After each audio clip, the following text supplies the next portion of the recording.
大家可能第一次見呢一個手勢。我今日咧就想分享一個每一個人喺日後去旅行都有機會發生嘅事。原本出國嘅目的咧就係打算去旅行或者去公幹，最後去到目的地咧先知道俾人詐騙到一個陌生嘅地方。我想用我多年嚟喺旅行社工作嘅角度去分析同埋講講我自己嘅睇法，如何喺旅行之中有自我保護嘅方法。如果你係第一次睇呢個頻道，可以先行訂閱。我呢個頻道咧係專門講解旅遊經驗同分享心得。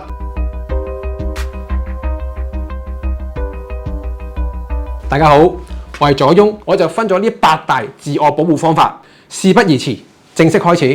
第一個自我保護方法就係去到外國，任何人同你講保管護照，你都唔好交俾佢，除非提議保管證件嗰個人係代表一個認可嘅機構或者機關，你已經好清楚對方嘅背景。第二個自我保護方法，出發前多啲留意時事新聞，可以睇下去嗰個國家嘅領事館所發嘅資料，同埋佢哋嘅旅遊局。有時呢啲資料仲快過啲新聞對外公佈。仲有同屋企人商量呢一個環節都唔可以缺少嘅，絕對唔可以過分盲目接收嚟自於社交媒體嘅資訊。第三個自我保護方法，出去旅行之前，先喺香港制定好每日嘅行程表，寫清楚行程嘅內容同酒店地址同名稱。到出發之前一日，就將呢個行程表發俾你最好嘅朋友，俾佢知道你每一日嘅行程，同埋每一日返到酒店可以發張相俾你朋友睇下，傾下每一日嘅旅行點滴。如果到時個電話壞咗，屋企人可以打電話去酒店，叫酒店職員揾你，都係一個聯絡到你嘅方法。第四個自我保護方法，當到達咗目的地嘅機場，又已經預約咗好交通接送，喺上車之前，先同接載你嘅司機影張合照，再影埋佢嘅車牌 send 俾你香港嘅朋友，做翻個記錄，以防萬一。第五個自我保護方法，唔好坐停喺路邊等客嘅的士。呢一啲的士好多時都係會兜路，又有可能車咗你一個唔知乜嘢嘅地方，又話你講錯名，所以咧我就揸錯車去錯地址啦。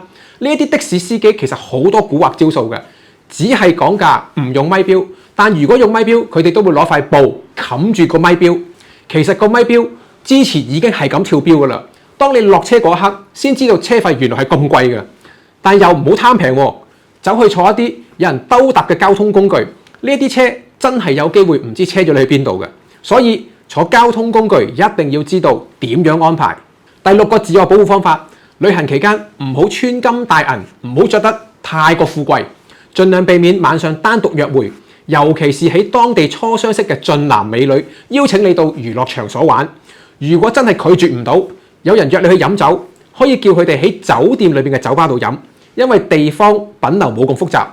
同埋佢哋係唔可以預先彩排好多嘢，同埋喺飲嘢嘅過程，如果中途要去洗手間或者離開個座位，記住返個座位之後，千祈嗰杯飲品唔可以再飲，以防有心人裝無心人。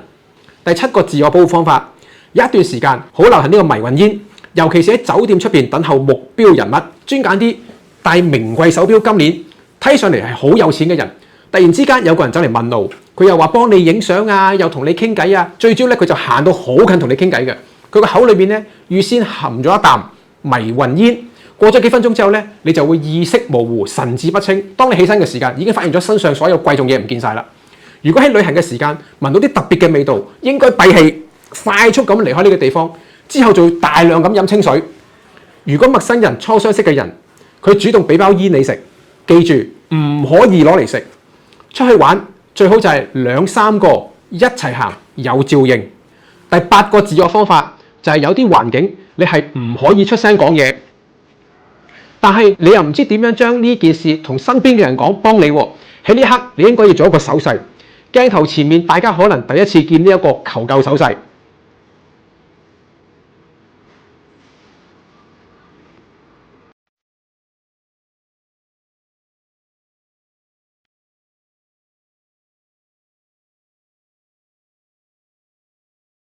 佢係冇列入國際求救手勢，但係好多地方已經將佢約定俗成。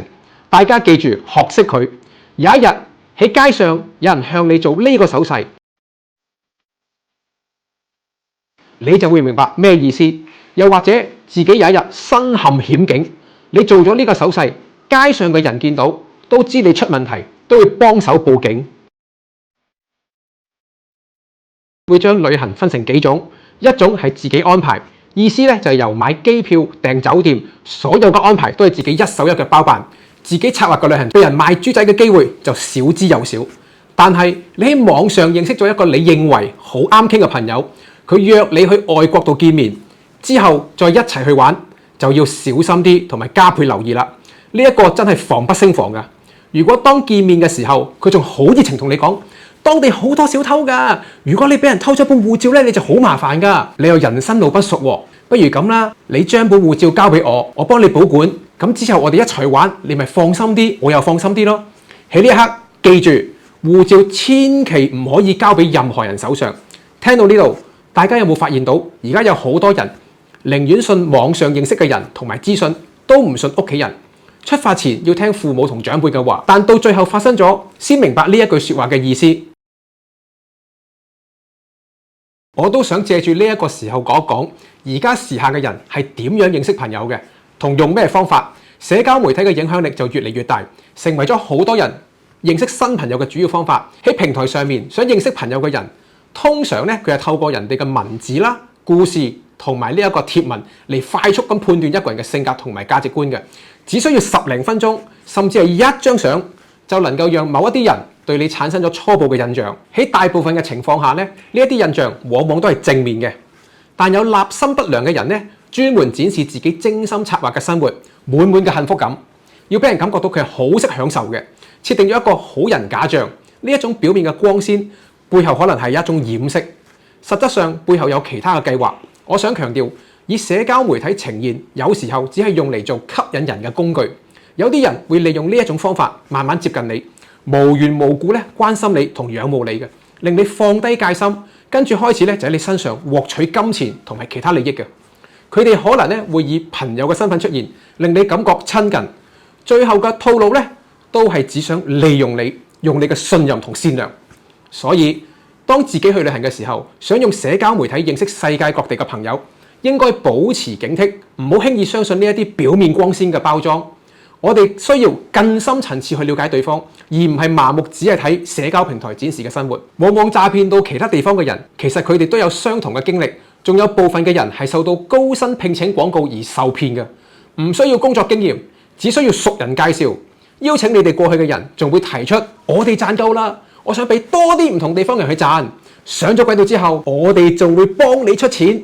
你仲可以翻返喺你自己嘅原居地開分店啊！一齊拍住相開公司。當初好多人都係抱住有呢一個機會嘅心態而過去嘅。聽到呢度，大家要清醒，諗下自己有冇咁嘅能力做到呢樣嘢。究竟呢一個係個騙局，定係覺得你係骨骼精奇啊？大家聽到呢度，其實每一件事都係有前因後果嘅。貪念、缺乏警覺性、渴望社交認同、社會缺乏人生經驗嘅人，往往會成為下一個被騙嘅目標。故事就講完啦。我咧就做個總結。我今日嘅分享咧，出去旅行應該要識得自我保護。我所講嘅嘢唔係故事，係我咁多年喺旅行社出外帶團所累積嘅經驗。我覺得每一個人去旅行都應該要知道嘅事。去旅行本身應該係愉快嘅，但係咧風險唔知幾時會來臨。無論你身處泰國、歐洲定係任何一個國家，騙局同危機咧係無處不在嘅。而做壞事嘅人咧，通常都係嚟自其他國家嘅。無論細至偷你嘅嘢，或者大至俾人賣豬仔，呢一啲事情都想話俾我哋知，出去旅行係可以放鬆心情，但係唔代表可以放下所有嘅戒心。唔好輕易相信陌生人，屋企人永遠係你最值得信任嘅後盾，因為往往時發生事之後，都係由屋企人代為處理。我先祝願所有去旅行嘅朋友，旅途愉快，身心康泰，安全第一，學識保護自己，先能夠真正享受世界嘅美好。我今日就講住咁多先。如果大家有咩睇法，歡迎留言分享，同埋中意呢條片嘅話，記住讚好同分享，令到多啲人知道呢8樣自救方法。我係左雍，下條片見，拜拜。